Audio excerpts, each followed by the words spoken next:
For football, we have it covered for you. Let's begin with the ICC T20 World Cup. Now, India will take on defending champions England at the Providence Stadium in Guyana, with weather predicted to play a big role in the game. But both teams will know it's best to think of the controllables and make sure they put their best foot forward in this high-stakes game. Rohit Sharma played one of the best T20I knocks of his career against Australia, and he will look to carry the momentum in the semi-final tonight. For England, it's the fear of failure they will need to overcome after the group phase and the Super 8s, where they lost to big teams like Australia and South Africa.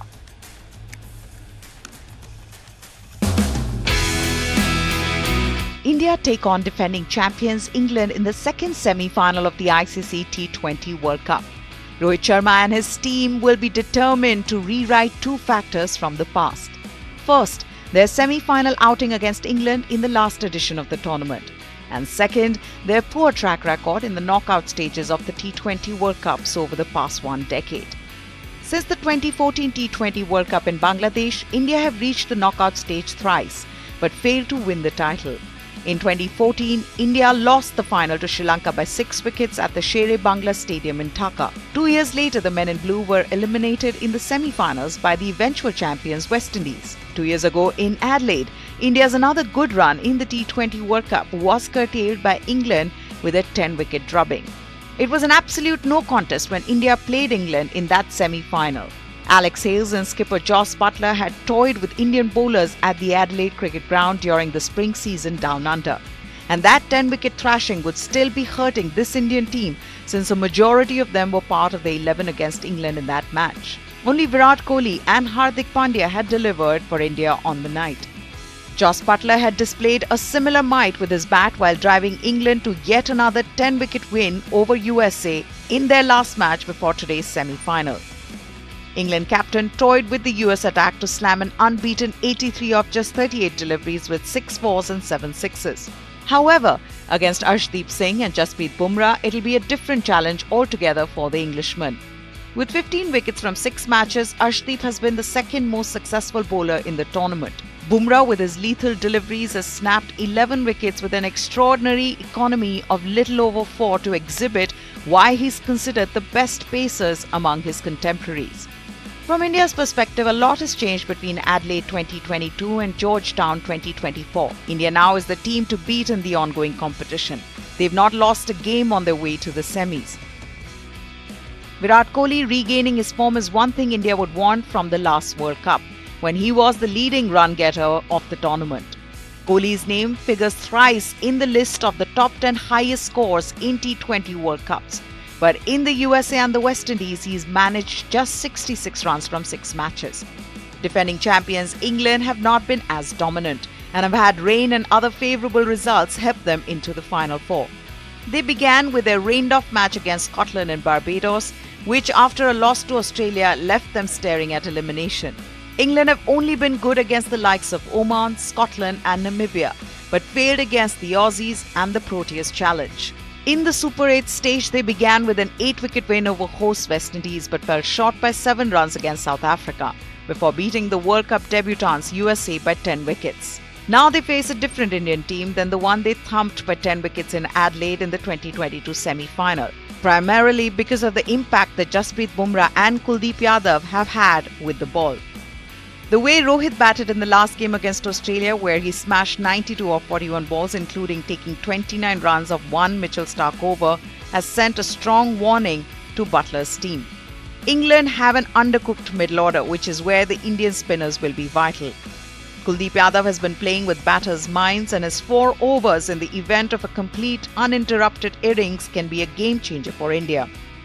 For England, the contributions of left-arm pacer Reece Topley up front in the power play and then Adil Rashid's 4 overs will be massive.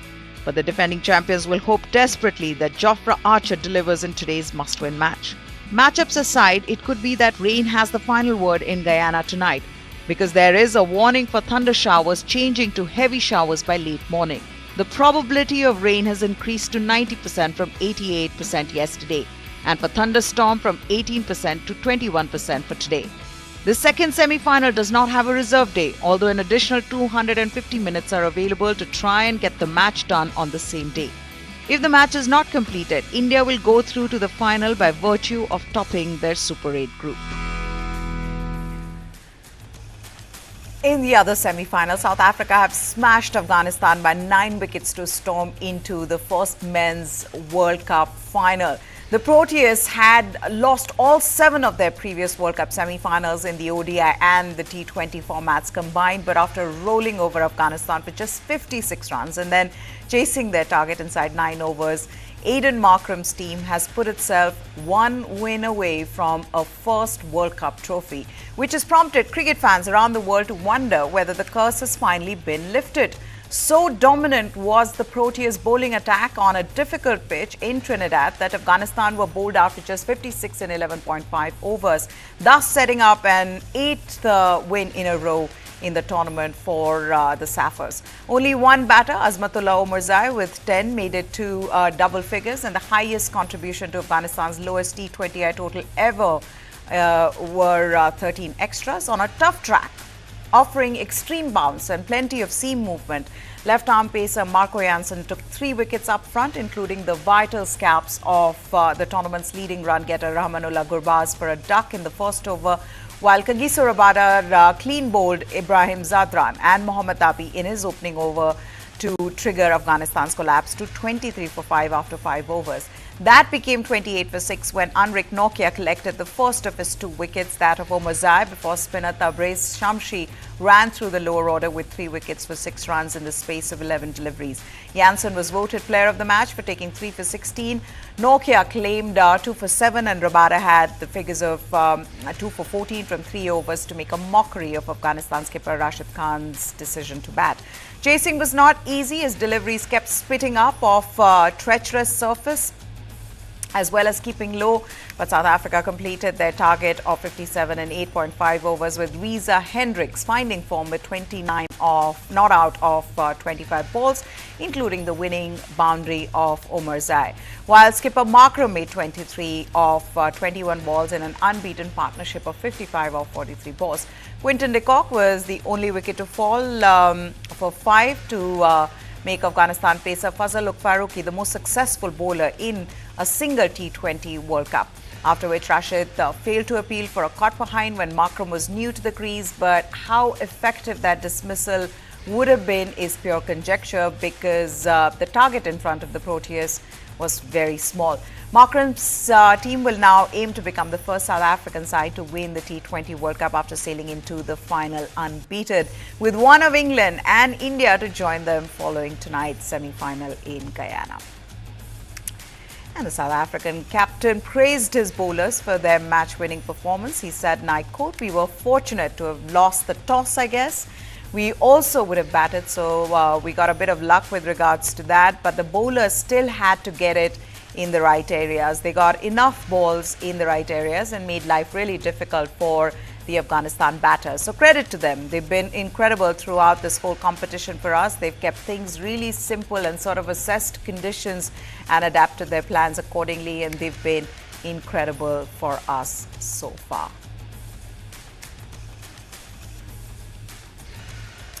Expect the unexpected. That's how one can sum up Euro 2024 so far. And on the last day of the league stage, we saw the biggest upset in Euro history after World Cup debutants Georgia beat Portugal 2-0 to enter the knockout phase of their first major tournament.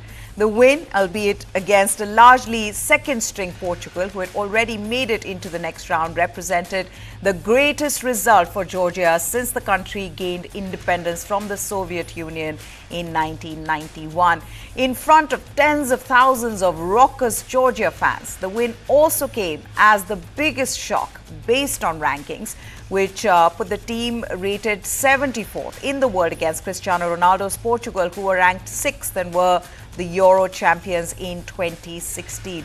There's so much to love about this Georgian side, from the way they celebrate every block to the magical footwork of Kvicha Kvaratskhelia to the unbreakable wall that is their goalkeeper Georgi Mamardashvili. Let's not forget George Mikotadze, who is at the moment the highest goal scorer of the tournament. Portugal was stunned with Georgia's intensity straight away, and with just 92 seconds on the clock, Kvaratskhelia, he drilled the opening goal for his team. At the end of the first half, Portugal had recorded twice as many touches and 11 shots compared to their opponents' 3. But the only one that mattered was Kvaratskhelia kicking the ball past Costa and into the far corner to register his first goal at a major tournament. It was a goal that made Georgian fans believe that they can make it to the next stage, and a brave and disciplined Georgia were adamant on upsetting Portugal. George Mikotadze, he doubled Georgia's lead in the second period with his third goal of the tournament, as he coolly converted from the spot after Silva was once again at fault for bringing down Luka Loshevli.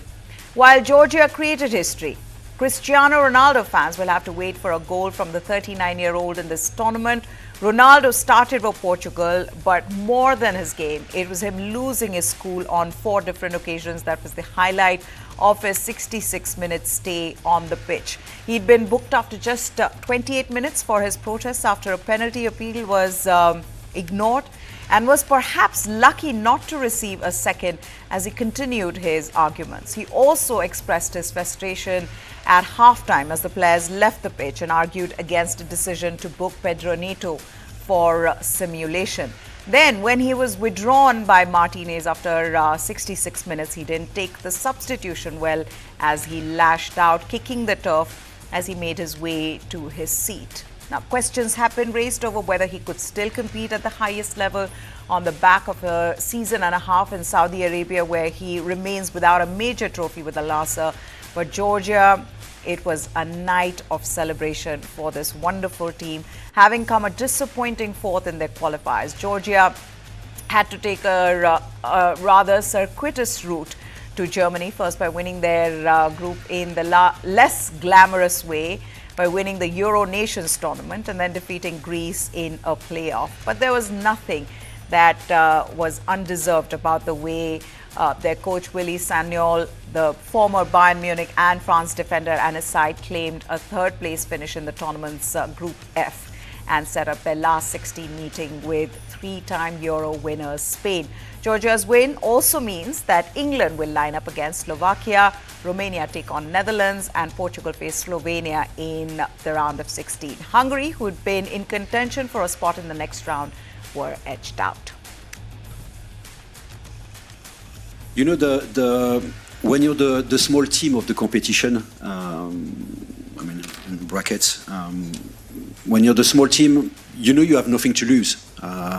And the only thing we said before the competition is, whatever happened, we don't want any regrets after the competition. The regret of maybe not have played our football, or maybe not to have enjoyed the competition as much as we should have done. So, you know, it's you have no weight on your shoulder. And of course, you know, when it's difficult, you know, when you're France, when you're England, when you're Spain, when you're Portugal, because you're under pressure, because people expect you to win. And I understand that's very difficult, but for us, we don't have all these things. The only responsibility we had at the beginning of the competition was to make the Georgian nation proud of their players. And I think we've done it the best way. No, we didn't underestimate Georgia. But it is true that Georgia were playing the game of the history. It's the opportunity to qualify, first time in the European Championships, and we were playing the last game when we are already top of the group. It was difficult for us to match the same intensity, but that's not underestimating our players. That they are in the national team, they are players that they are of the highest level, and it's not underestimating Georgia.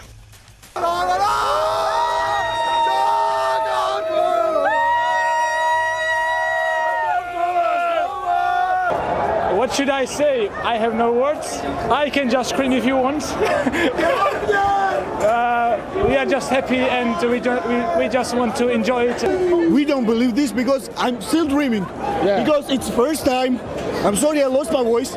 It's our first time. We dreamed about coming here like on a Europe's Champions League. We just wanted to see good players play, and it came up that we became really good team, you know, and it's like a dream come true. We love being Georgian. Sakartvelos, It was amazing. We are Georgia. Woo! Georgia. Free Palestine. Oh, Georgia.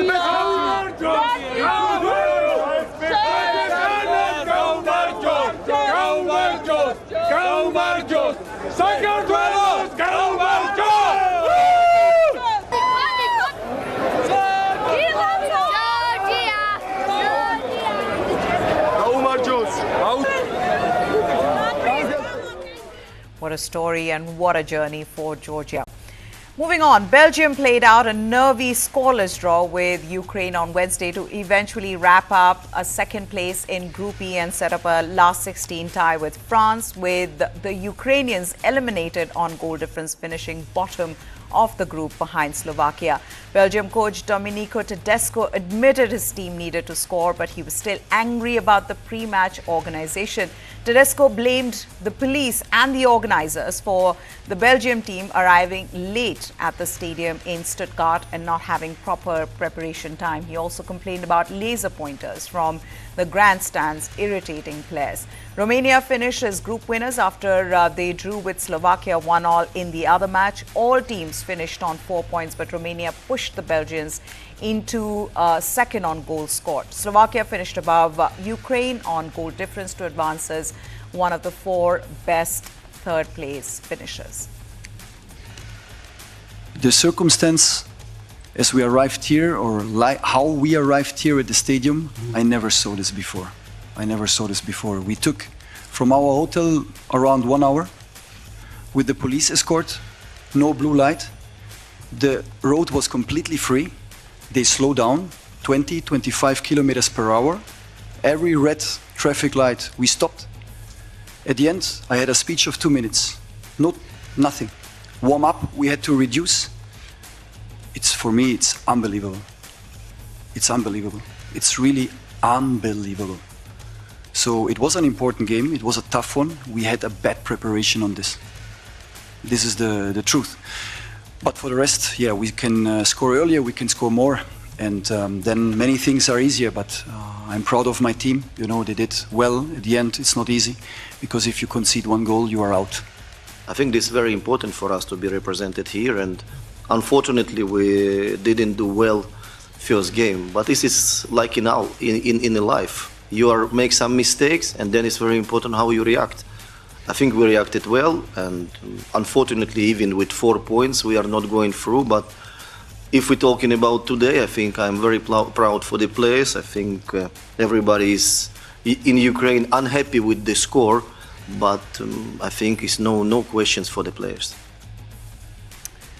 2 Ukrainian veterans who were injured defending Ukraine against the Russian invasion intended a march ahead of the Ukraine and Belgium match in Stuttgart on Wednesday. Veteran Alexander Malchevsky from Kiev said it was a big honor for the Ukrainian players to represent their national teams. He said, and I quote, "Any occasion when Ukrainians win at any international tournament, be it soccer, tennis, volleyball, anything, will draw attention to what is happening in Ukraine now. Every small victory is a victory for the whole Ukraine." That's what he said. He also called upon Ukrainian allies for more aid, including the supply of weapons, and want to give help through other countries. The trip itself, it was funded by Ukraine's biggest oil and gas firm, Naftogaz, the Ukrainian Football Association, and German energy companies. As we know, Ukraine, after a 0-0 draw against Belgium, failed to advance further in the Euro and has been eliminated.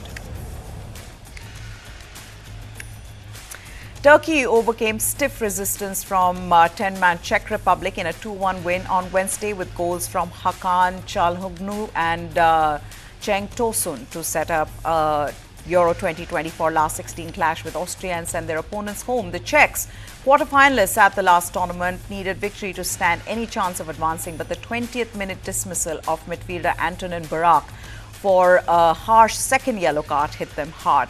Coach Vincenzo Montella said he was extremely happy for achieving a historic qualification with a very young squad, adding the team could have avoided suffering until the last episode of the match by taking advantage of having one more player. In a chaotic end to the game, Czech Republic's Thomas Churi, he was also given a red card in a melee that at the final whistle. Czech coach Ivan Hasek said he was disappointed for the result but wouldn't blame the referee's decision to send off Antonin Burak. The referee showed 18 cards in total, 2 red and 16 yellow to set a new record. Both teams pressed hard from the start in a raucous atmosphere on a hot night. Turkish fans marching to the game and outnumbering the Czechs thanks to their huge diaspora in Germany. 30-year-old playmaker Çalhanoğlu, his 50th minute goal was the first at his third Euros, triggering flares and delirium from fans. He scored with a low shot across goalkeeper Jindřich Stanek, who appeared to hurt his shoulder with a save just before and went off injured after the goal. Teenager Arda Güler inexplicably missed a close-range sitter to put Turkey 2 ahead, and the Czechs immediately equalized. Tom Suchik prodding home in the 66th minute after a long throw caused chaos to set up a thrilling finale. Tosun struck Turkey's winner in stoppage time, sparking wild scenes on his bench and among Turkish fans. The result banished the Turks' dark memories of Euro 2020, where they went home after conceding 8 goals in 3 defeats.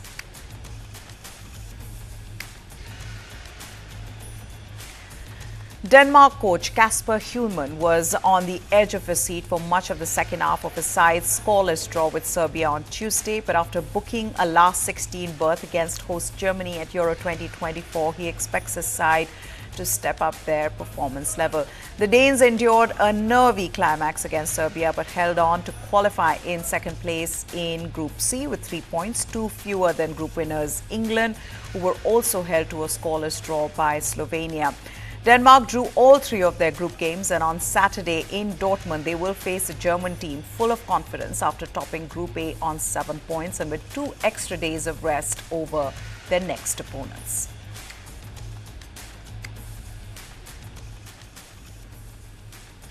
Well, that's it in sports then. I hope you enjoyed this show. For now, goodbye. Thanks for watching.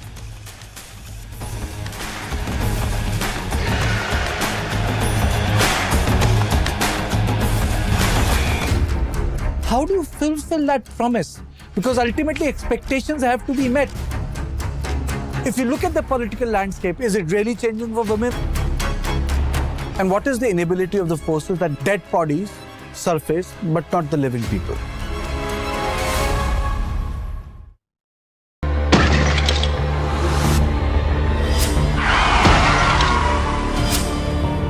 When we talk about India, unfortunately the country has the highest burden of road crash fatalities. तो लगभग 76% लोग pedestrians और two-wheeler वाले हैं जिनकी death हुई है. While the highways are getting better in India, the local roads, the city roads, the town roads, these need to be improved.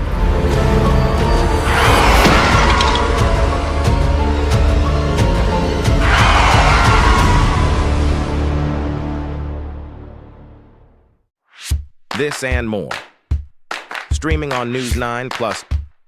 News is now content. Subscribe and get free vouchers. Why is the state not looking at putting an embargo on that? As a Telangana person, I will not accept.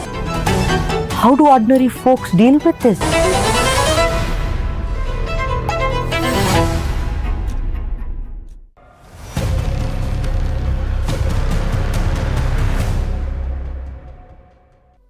Taking a step forward towards enhancing its capabilities through technology, the Indian Army is set to procure its first set of robotic multi-utility legged equipment, or mules.